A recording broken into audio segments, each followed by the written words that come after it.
हम उसी विषय को कंटिन्यू करेंगे जो दोपहर पहल का विषय था, जिसमें हमने ये जानने का प्रयास किया था कि पंच क्लेश क्या है। अविद्या के बारे में हमने जाना था। 5 क्लेश थे: अविद्या, अस्मिता, राग, द्वेष और अभिनिवेश। अस्मिता क्या है? अस्मिता के बारे में महर्षि पतंजलि कहते हैं, दृक् दर्शन शक्त्योरेक इव अस्मिता, आत्म इव अस्मिता। इसमें 2 चीजें कही इन्होंने, एक दृक् शक्ति और एक दर्शन शक्ति। दृक् शक्ति होती है दृष्टा, देखने वाला। दर्शन शक्ति होती है दिखाने वाला। देखने वाला कौन है? आत्मा है। दिखाने वाला कौन है? चित्त है। दोबारा बोल रहा हूं, देखने वाला कौन है? बोलिए, आत्मा, जिसको हम दृष्टा कहते हैं, दृक् शक्ति। और दर्शन शक्ति, जो दर्शन करवाता है, करवाने वाला, वो शक्ति कौन सी हमारे अंदर? चित्त। वो कौन है? चित्त। और अस्मिता क्या है? जब हम दृक् शक्ति और दर्शन शक्ति इन दोनों को एक समझ बैठते हैं, उसे अस्मिता कहते हैं। अस्मिता के कारण हमारे भीतर अहम पैदा होता है। मैं मेरा शब्द मैंने यूज किया था ना, मैं मेरा, या मेरे भीतर जो कर्तापन का अभिमान पैदा होता है, वो अस्मिता क्लेश के कारण होता है। और दृक् शक्ति और दर्शन शक्ति में अगर हम मुख्यतः अंतर पर चर्चा करें तो क्या है? दृक् शक्ति पुरुष है, आत्मा है, दृष्टा है, देखने वाला, चैतन्य है, अकर्ता है, गुणों से परे है, गुणातीत जिसको हम कहते हैं। क्या है? गुणों से स्वामी है, मालिक है, शाश्वत है, नित्य है, कभी मिटने वाला और बदलने वाला नहीं है। और दर्शन शक्ति इसके विपरीत हो जाती है। दर्शन शक्ति, अभी मैंने आपको बताया कि चित्त है, जो कि जिसे जड़ कहा गया चित्त को, क्योंकि चित्त जो है ना, उसका जो निर्माण है, अगर आप कहीं शास्त्रों में पढ़ोगे, सत रज तम, इन 3 गुणों के मिश्रण से चित्त का निर्माण होता है। सत, रज और तम। इसीलिए इसको त्रिगुणमय कहा गया है। ये हमेशा नहीं रहता, बदलता रहता है, इसलिए ये अनित्य है। जैसे हम दृक् शक्ति को स्वामी कहते हैं, ये स्व है, अधीन है स्वामी के। क्या है ये? उसके अधीन है। इसे हम अस्मिता क्लेश, इसको समझने के लिए हम ऐसे भी कह सकते हैं, 2 चीजें हैं, एक कार और एक पेट्रोल।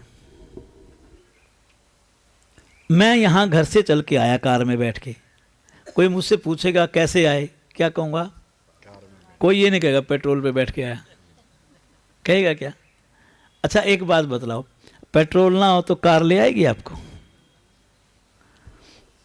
बोलो। पंखा चल रहा है,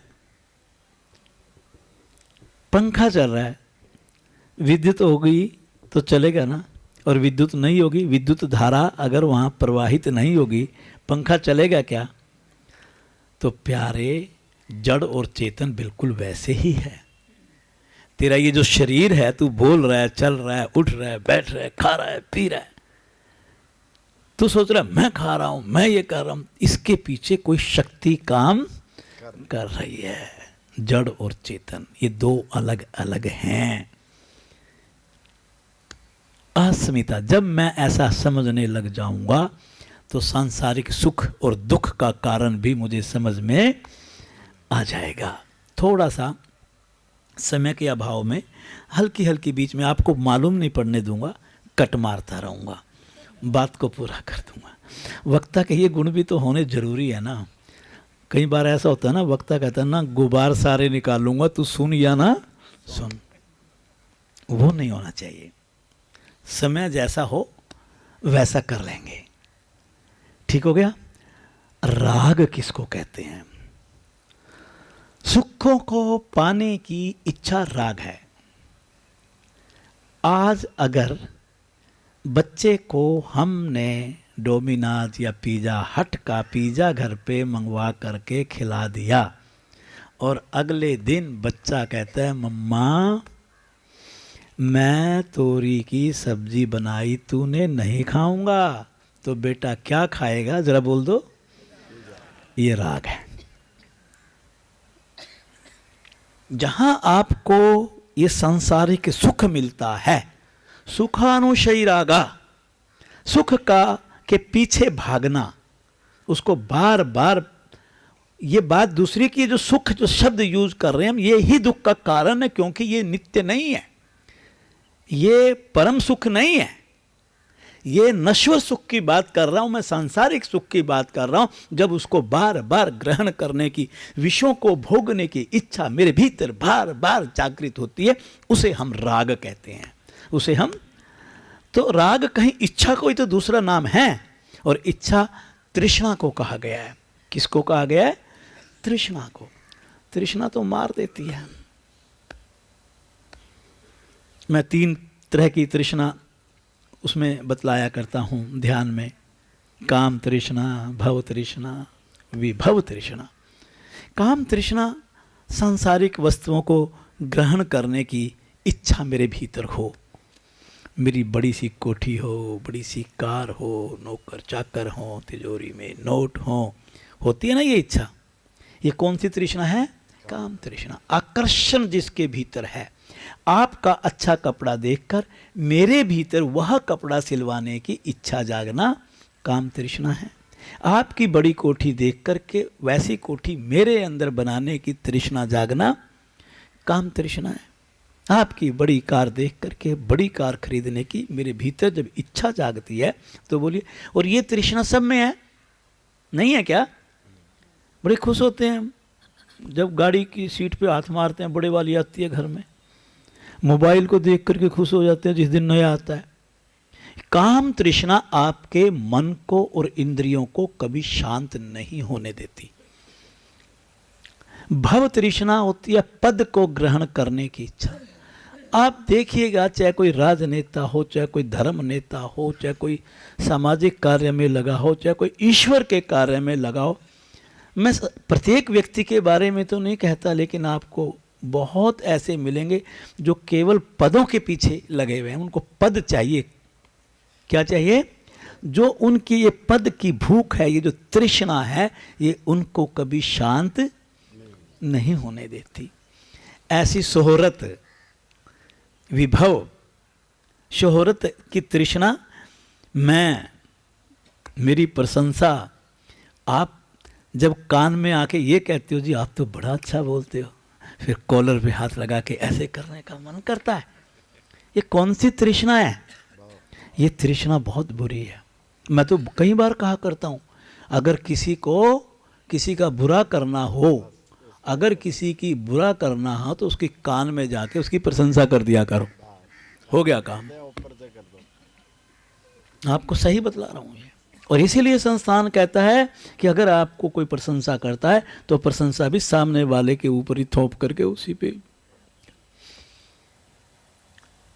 विभव तृष्णा, और भी तृष्णाएं होती हैं। अगर उसको हम देखें तो सात्विक, राजसिक और तामसिक तृष्णा भी होती है।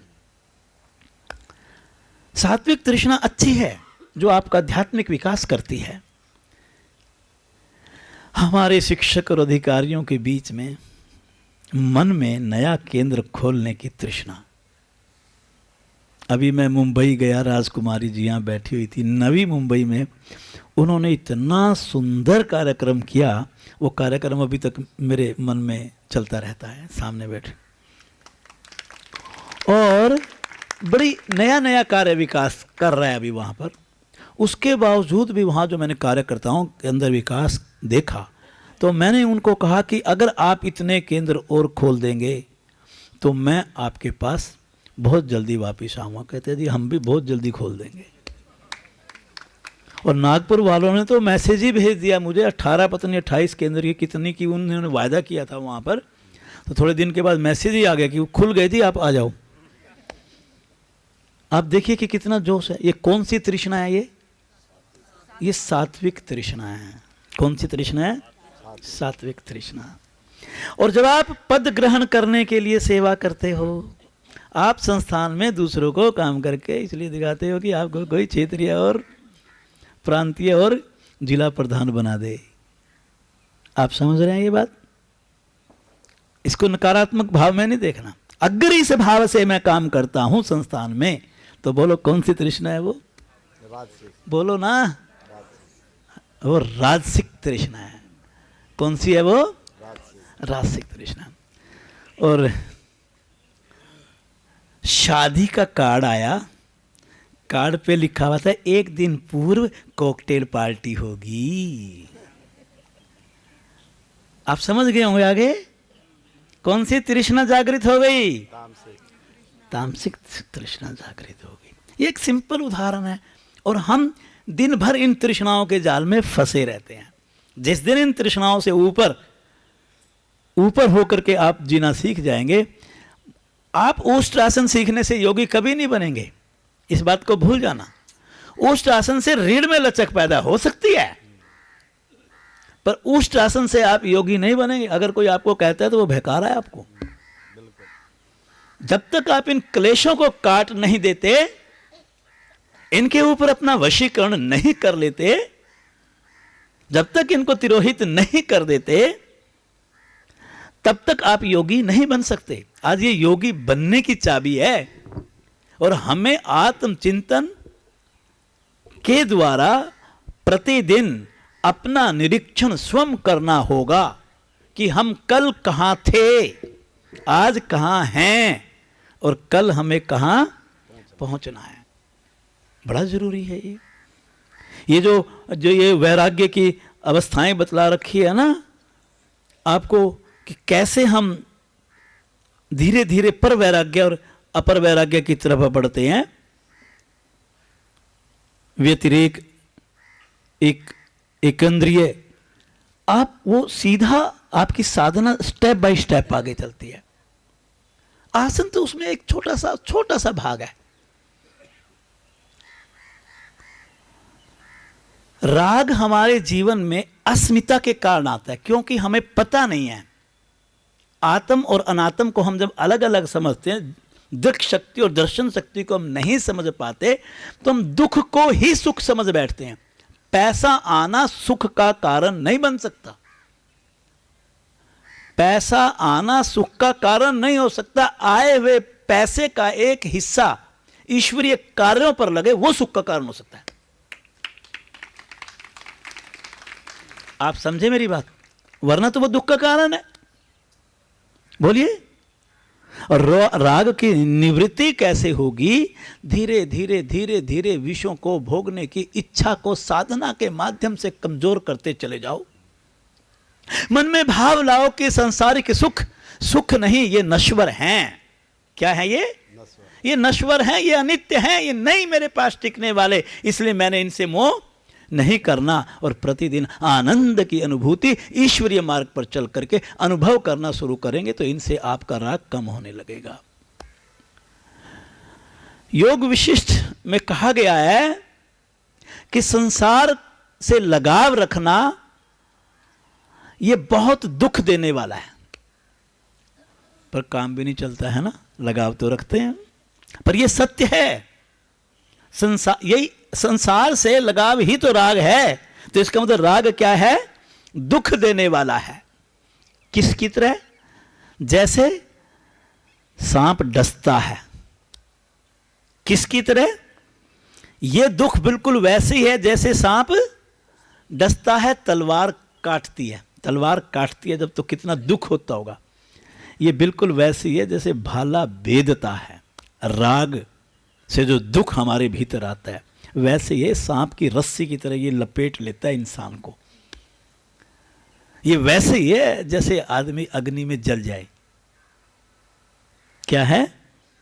ये बिल्कुल रात के अंधेरे के समान राग है, क्योंकि राग सबसे पहले आते ही मेरी बुद्धि का हरण कर लेता है।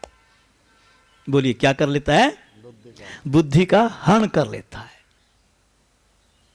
तृष्णा, राग, इच्छा, ये मनुष्य को जर्जर बनाती हैं। जर्जर समझते हो ना, बेकार बना देती हैं। संसार का कोई दुख ऐसा नहीं, वाक्य पूरा कर रहा हूं, संसार का कोई दुख ऐसा नहीं जो राग से पैदा नहीं हो सकता। अब राग का देखिए कितना, राग अस्मिता से पैदा होता है, अस्मिता अविद्या से पैदा होती है। यह भी समझते रहना। क्या बोला? राग बोलिए अस्मिता से पैदा होता है, क्योंकि जब हमें ज्ञान नहीं होता ना नित्य अनित्य का, भेद दर्शन का ज्ञान ही नहीं मुझे, उससे पैदा होता, और उससे अविद्या पैदा होती है। दुखानुशयी द्वेषा, द्वेष क्या है? जो सुख आपके पास आए और वो सुख आपसे किसी कारण से छिन जाए, छिनने से जो आपको दुख होगा, दुख से आपके भीतर घृणा पैदा होगी, और वो घृणा आपका द्वेष पैदा कर देगी आपके अंदर। राजनीति में तो रोज होता है, मैं एरिया का एमएलए था, मैं हार गया, ये जीत गए, अब ये बन गए, तो इससे मुझे द्वेष होगा कि नहीं होगा? घृणा भी करूंगा और नहीं होता ऐसा। तो बिल्कुल राग और द्वेष ये वैसे एक सिक्के के दो पहलू हैं। द्वेष के कारण किसी भी विषय को हमें नष्ट करने का मन करता है, हम इतने क्रोधी हो जाते हैं कि हम हिंसा के मार्ग पर चल पड़ते हैं। सुख छीनने से जब बाधा आती है, सुख के अंदर बाधा आती है तो हमें दुख होता है, और जब दुख होता है तो उसके संस्कार हमारे भीतर बनते हैं। ये संस्कार हमारे चित्त पर वृत्ति बन करके जम जाते हैं। बाद में इसकी पुनः स्मृति होती है, याद आते हैं बार बार, और जब बार बार याद आएंगे, कोई हमारे को दुख हुआ है वो बार बार आएगा, फिर हमारे अंदर क्रोध जागेगा। क्या जागेगा? फिर क्रोध पता क्या करेगा? क्रोध मुझे अंधा बना देगा। क्रोध क्या करता है इंसान को? बोलो, अंधा और बहरा। बहुत बुरी चीज है क्रोध। क्रोध से इंसान, इन आंखों की बात नहीं कर रहा हूं मैं, उसको कुछ दिखाई नहीं देता फिर क्या गलत है क्या ठीक है, कितना नुकसान कर दे वो सामने वाले का। सुख छिना, दुख हुआ, दुख के संस्कार बने, संस्कार की पुनः स्मृति बनी, पुनः स्मृति से क्रोध आया, क्रोध से अंधापन और बहरापन आया। मतलब आप किसी भी हद तक कुछ भी गलत कर सकते हो क्रोध की भावना से। क्या हुआ? ये द्वेष। द्वेष के कारण कितना बुरा परिणाम हो सकता। तो द्वेष जो है वो राग से पैदा हुआ, क्योंकि राग से ही तो सुख ले रहे थे आप। द्वेष राग से पैदा हुआ। आगे बोलिए, राग अस्मिता से पैदा हुआ। बोलिए आगे, अस्मिता से, क्या खेल है ना। और आखिरी है अभिनिवेश क्लेश। बोलिए क्या है? अभिनिवेश का मतलब है आपका, हमारे भीतर एक ऐसा भाव, भय का रहना, कुछ छीनने का भय, कुछ छीनने का भय। एक साधन पाद में सूत्र आता है, स्वरसवाही विदुषो अपि तथा रूढ़ो अभिनिवेशा। रूढ़ो बोला है मूर्ख को। अभिनिवेश क्लेश, छीनने का भय वह होता है, जाने का भय होता है जो सब में रहे, चाहे कोई विद्वान हो चाहे कोई मूर्ख हो, मूढ़ हो, सब में ये भाव रहता है। जैसे एक उदाहरण देता हूं, असुरक्षा का भाव, चाहे कितना अमीर हो फिर भी वो अपने आप को, क्योंकि अभी समय का भाव है, वरना ऐसे ऐसे दृष्टांत हैं जो बिल्कुल स्पष्ट कर दें बात को। छीनने का भाव, और छोड़ो जीवन छीनने का भय तो सभी को ही लगता है। अच्छा एक बात बताओ, कोई ऐसा है जो कभी मरेगा नहीं? हैं? पक्का ना? मैं गारंटी देता हूं। क्या देता हूं? गारंटी देता हूं। आज से 91 ईयर्स के बाद, कितने के साल? हम में से कोई भी जिंदा नहीं रहेगा।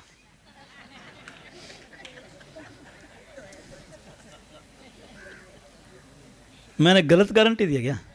जोड़ के देख लो। ज्यादा लंबा समय बता दिया, ज्यादा लंबा बता दिया, पर गारंटी पक्की गई है ना। तो जब आपको पता है कि वो आनी है, लेकिन आप दूसरा बताओ, हम सारे मौत से भयभीत रहते हैं कि नहीं? बोलो ना। हाँ, जीवन छीनने का भय, और ये भी पक्का है कि जीवन छीनेगा। ये कौन सा क्लेश है? बोलो ना। अभिनिवेश क्लेश। ये नित्य नहीं है। नित्य क्या है? आत्मा है। बोलिए कौन है? आत्मा, जो किसी भी काल में ना तो जन्मती है, और आगे बोलिए, ना मरती है, ना उसको नष्ट किया जा सकता है आप चाहें तो। जिसको, ये गीता में आता है, तलवार काट नहीं सकती, अग्नि जला नहीं सकती, पानी गला नहीं सकता, हवा, उसका हम और आप क्या बिगाड़ेंगे? वो तो पहले भी थी, बाद में भी थी। हम सोचते हैं व्यक्ति गया, कोई नहीं गया, आत्मा वही है। शरीर 5 तत्वों से बना था, 5 तत्वों में उसका विलय हो गया। तो बताइए मरा तो कौन मरा? कहाँ मरा? 5 तत्व थे, 5 तत्वों में विलय हो गया। 5 तत्वों के रूप ही तो है। भूमि भूमि में, जल जल में, अग्नि अग्नि में, है क्या? कहाँ मरा? कोई नहीं मरा। किससे डर रहे हैं हम? आप कल्पना कीजिए। मतलब ये एक विश्लेषण का विषय, जो ज्ञान योग है वो यही है। इसके ऊपर एक विषय आएगा कल मेरा, ज्ञान योग, इसके ऊपर एक विषय है बहुत सुंदर। और पंच क्लेशों का एक ही इलाज है, साधना के माध्यम से थोड़े थोड़े संकल्प और थोड़ा थोड़ा प्रयास करके मैं इन क्लेशों को अपने जीवन में कमजोर करता चलूं। मैं अपने जीवन में इनको कमजोर करता चलूं। आप कहें कि ऐसा संभव नहीं, ऐसा संभव है। कैसे? आप रात को 10 बजे खाना खाते हैं, आप संकल्प लीजिए कि यहां से जाने के बाद मैं रात्रि भोजन 9 बजे करूंगा। 6 बजे मत करिए, घर वाले देंगे नहीं आपको 6 बजे। तो 9 बजे सबके लिए भोजन बनना शुरू हो जाएगा। 6 महीने तक समझौता कर लीजिए, 6 महीने के बाद उसको 8:30 बजे कर लीजिए, अगले 6 महीने के बाद उसको, आप यकीन मानिए 2 साल के बाद आप देख लेना, परिवार वाले सहर्ष 6 बजे आपके सामने भोजन रख देंगे। आप मेरी बात समझ में आ रही है ना? अगर आपने इन क्लेशों पर विजय पानी है तो इससे सुंदर तरीका कोई भी नहीं। मैं तो इसको तनु करने का बहुत सुंदर तरीका बतलाया करता हूं कि आप अपने क्लेशों पर चिंतन कीजिए कि वो कहाँ थे, कहाँ पहुँच गए, कहाँ जाएंगे। इसको बिल्कुल वैसे मान लो जैसे बीजों को कढ़ाई में रेत डाल के भूनते हैं। जब तक नहीं भुनेंगे तब तक जब भी मिट्टी पानी खाद मिलेगा तो वो अंकुरित हो जाएगा। लेकिन आपने ये इन पंचक्लेशी रूपी बीजों को साधना रूपी अग्नि में, कढ़ाई रूपी रेत में अगर भून दिया तो इनके दोबारा उगने की शक्ति ही खत्म हो जाएगी। ये एक योगी कर सकता है। ये है वास्तव में साधना। और वैसे साधना का मतलब साध लेना, लक्ष्य को साधिए। आपका लक्ष्य क्या है? इन पंच क्लेशों को अपने वशीभूत कर लेना। इसके लिए आपको क्या करना होगा? 4-5 पॉइंट्स आपको बताऊंगा, फिर बात को पूरा कर दूंगा। जब तक आपको उसका सच्चा ज्ञान ना हो जाए, वो तो साधना के माध्यम से और सत्संग के माध्यम से और आध्यात्मिक साहित्य के माध्यम से और योग के माध्यम से संभव है। बोलिए, जब तक आपको उसका सच्चा ज्ञान ना हो जाए, इसको बोलते हैं यथार्थ ज्ञान। कौन सा ज्ञान? तब तक अविद्या आपकी नष्ट नहीं हो सकती। अगर आप अविद्या को जीवन में अपने वशीभूत करना चाहते हो तो यथार्थ ज्ञान की ओर बढ़िए। क्या है यथार्थ ज्ञान? इसके ऊपर कल चर्चा करेंगे। देखो कितना गूढ़ विषयों पर आधारित ये शिविर होगा, क्योंकि सामान्य शिविरों में ये बातें डिस्कस इसलिए नहीं करते कि उनकी पहुंच नहीं होती। आप तो अधिकारी हैं, आपको तो ये चीज़ें समझ में आनी चाहिए। दूसरा, यथार्थ ज्ञान से अविद्या का इलाज होता है, ये वश में आती है। दूसरा है भेद दर्शन। भेद दर्शन का मतलब है दो तरह की ज्ञान रखिए, एक आत्मिक ज्ञान और एक शारीरिक ज्ञान। जब शारीरिक ज्ञान की बात करें तो जैसे मैंने भी आपको बतलाया 5 तत्वों से बना है। जिस दिन जाओगे पांचों तत्व में मिल जाएंगे। इनके साथ आत्मा का वास है। आत्मा तो पहले भी थी, आज भी है, फिर भी रहेगी, उसका कुछ भी नहीं होना। आत्मिक ज्ञान और शारीरिक ज्ञान, जब आपको ये पता चल जाएगा तो आपको समझ में आ जाएगा जो ये शरीर है ये अनित्य है, ये जड़ है, और जो आत्मा कहीं भी जाने वाली नहीं है वही नित्य है। अस्मिता क्लेश हमारे वशीकरण हो जाएगा। फिर हम सांसारिक सुखों में अपना सुख नहीं ढूंढेंगे, हम नित्य सुख में ही अपने सुख को ढूंढेंगे। भेद दर्शन, इसको क्या बोलते हैं? भेद दर्शन। उसके बाद है जीवन में समअवस्था, बढ़िया संतुलन आएंगे। आप गृहस्थी हैं, उतार चढ़ाव तो आएंगे। अभी आप घर जाओगे, कहीं तो परिवार के सदस्य नाराज होंगे, अटैची लेके निकल गए 5 दिन के लिए, घर के बारे में सोचा ही नहीं।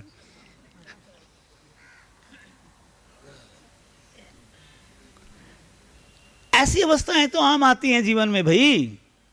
इसको विषम अवस्था कहते हैं। क्या कहते हैं? विषम अवस्था। और मैंने सुबह एक शब्द बोला था कि वो योगी क्या, जो प्रतिकूलता को, हाँ, तो जिस दिन आप सम अवस्था में रहना सीख जाओगे तो सुख और दुख दोनों ही परिस्थितियों में आप संतुलन बनाना सीख जाओगे। तो जिस दिन सुख और दुख, अगर कोई गाली देता है, आप मन में एक बार तो ये कह के देखो, मैं तेरी गाली लेता ही नहीं। वही तो दे रहा है ना भाई। कोई मेरे को कोई 100 का नोट देना चाह रहा है कि जी आप ये 100 का नोट, मैं नहीं लेता भाई। उसने गाली मुंह से बोल के तो दी है, उसने गाली दी, आप मन से बोल दो मैं लेता, और ज्यादा देगा, मैं नहीं लेता। तो फिर उसकी गाली किसके पास रहेगी?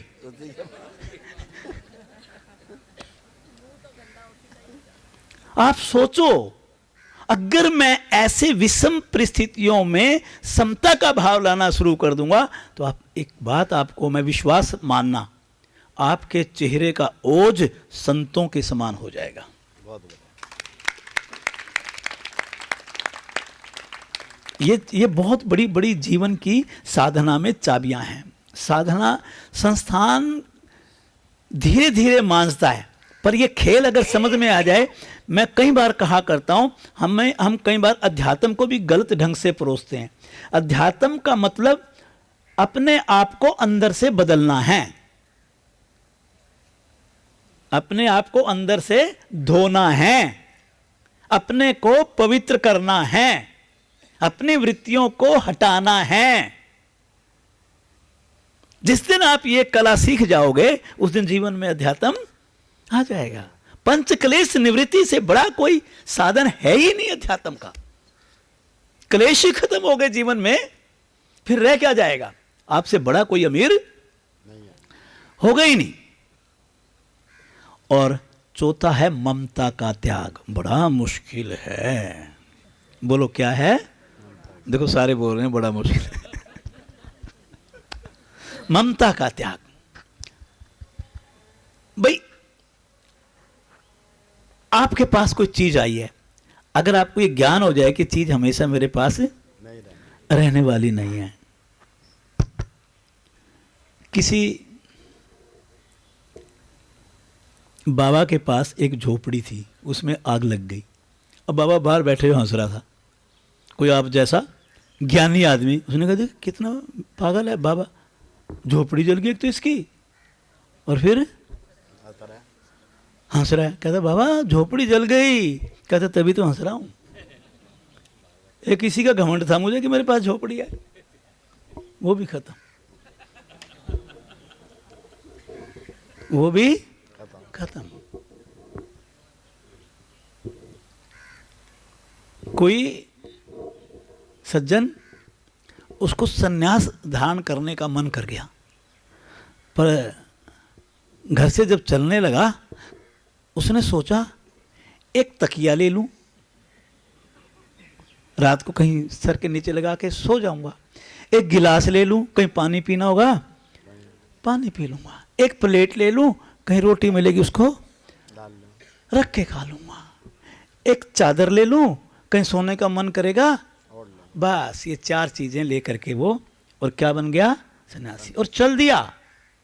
जब चला तो उसने क्या देखा कि एक किसान अपने खेत में हल जोतने के बाद इतने मोटे मोटे डले, समझते हैं अब डले, उनके ऊपर पड़ा हुआ सो रहा है पेड़ के नीचे, और बाजू सर के नीचे लगा रखी है, तकिया बना रखा है। अरे भले आदमी, जो ये डले में सो सकता है तो धरती तो अपने आप में ही बिस्तरा है, तुझे इस चादर की जरूरत है ही नहीं, वहीं छोड़ दी। ज्ञान होता गया। और ये तकिया था, कहता भगवान ने तकिया तो दे रखा है, इस तकिए की जरूरत नहीं, छोड़ दी। आगे गया, कोई गरीब आदमी पेड़ के नीचे बैठा हुआ खाना खा रहा था। जब खाना खा रहा था तो हाथ में रोटी अचार पहले खाते थे ना ऐसे, और अपना खाना खा रहा है। कहता अरे प्लेट तो भगवान ने दे रखी है, तुम्हें ये प्लेट लेके क्यों आया, छोड़ इसको भी। आगे गया, कोई एक सज्जन ट्यूबवेल पे, ट्यूबवेल समझते हैं ना, पानी पी रहा था। अरे गिलास की तो जरूरत नहीं। ममत्व का त्याग, दुख का कारण ममत्व है, दुख का कारण ममत्व है। मैं ये नहीं कह रहा हूं कभी घर जाके ये सारी बात कह के कहते मैं चला। भारतीय योग संस्थान ऐसा नहीं बनाता आपको। इसका अर्थ केवल ये है, परिवार में जो सुख दिए हैं आप उनको लो, कार है उसमें बैठ के चलो, हम ये नहीं कहते, लेकिन मोह को तो त्यागो भाई। अटैचमेंट कितनी करोगे जो आपके दुख का कारण बने। है बड़ी अच्छी बात है, नहीं आता। नहीं है तो उससे भी ज्यादा बाबा वाली बात है। दोनों स्थितियों में जियो ना। आपको रास्ते को देखो, एक बात बतलाओ, आप घर में तो एसी वेसी लगे होंगे खूब, और बेड होंगे डल्ले वाले। अब हमने कहाँ लिटा रखा है आपको, क्या रात नहीं कट रही है? और दिन में बिठा बिठा के, कल तो पहला दिन था ना, इतना थका देंगे रात के 9 बजे तक, रात को पता ही नहीं चलना आपको आप नीचे लेटे हो कि ऊपर लेटे हो। एक मैं कई बार सुनाया करता हूँ, आज बॉम्बे वाले आए हुए हैं यहाँ। बॉम्बे से एक महिला आई, बात ये 8-10 साल पुरानी है, तब शायद ये नए हों तो इनको पता नहीं होगा। कोई बैठी हो तो यहाँ वो हाथ भी खड़ा कर देगी। लेडी थी वो, पहले दिन ही जिज्ञासा समाधान में हाथ खड़ा कर लिया। मैंने कहा बोलो समस्या क्या है? कहते जी रात को नींद नहीं आती। क्या करते हो फिर? कहते गोली खा के सोती हूँ। इलाज बताओ। मैंने कहा आखिरी दिन बताऊँगा। जब आखिरी दिन आया, कहते हैं जी क्या समस्या थी? कहता नींद नहीं आती। मैं तुम्हें 4 दिन हो गए आए, नींद आई? कहते रात को गोली खाते थे? मैंने वो कहती है कि नहीं खाती थी यहाँ पर आश्रम में। मैंने क्यों नहीं खाते थे? कहते खाने का टाइम ही नहीं मिलता था, उससे पहले सो जाती थी।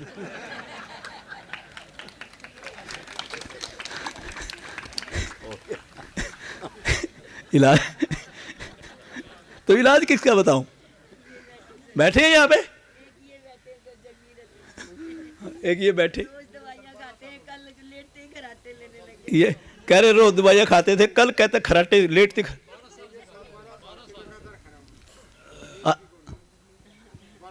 छुड़वा देंगे, चिंता मत करो।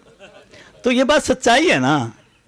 तो आप सोचो वास्तव में योग आपको क्या करता है? चिंता मुक्त बनाता है। सबसे बड़ी बात यह है जो हमें अगर हम इन सब को अपने जीवन में धारण करके, जितनी 4 बातें आपको बतलाई, क्या क्या? यथार्थ ज्ञान, भेद दर्शन, सम अवस्था, ममत्व का त्याग करके अगर मैं अध्यात्म के मार्ग पर चल करके आत्मचिंतन, आत्मनिरीक्षण, ध्यान, धारणा, समाधि के मार्ग पर चलूँगा तो मुझे अपने ईश्वरीय लक्ष्य को प्राप्त करने में कोई कठिनाई नहीं होगी। सहज रूप में मैं उस अवस्था को प्राप्त कर लूँगा। ओम शांति शांति शांति।